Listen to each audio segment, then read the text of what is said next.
Resta un mazzo di fiori nel punto in cui mercoledì scorso è morto Riccardo Zanchetta, il 27enne di Rossano Veneto, coinvolto in un terribile incidente stradale lungo Viale Asiago a Bassano mentre si trovava in sella alla sua Honda Hornet.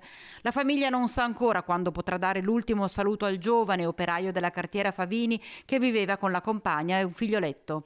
Si tratta del terzo incidente stradale con esito mortale nel giro di pochi anni lungo Viale Asiago e da tempo i residenti chiedono un intervento al comune.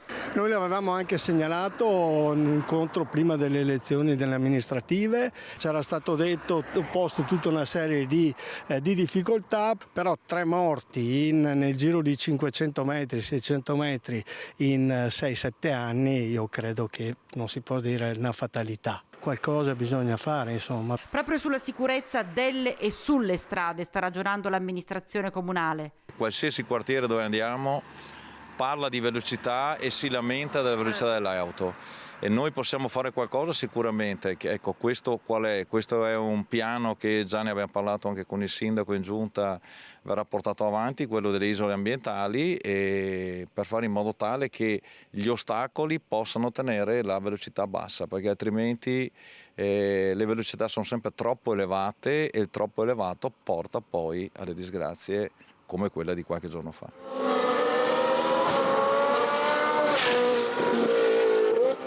E stanno pensando a un'apposita campagna educativa. Credo che la cosa più importante sia invece quella di creare cultura, la cultura della viabilità, la cultura del rispetto, la cultura dell'attenzione, che deve essere per forza fatta a livello proprio massivo. Noi Bassano ci crediamo, perché è una delle prime regole. Porre attenzione non è mai troppa.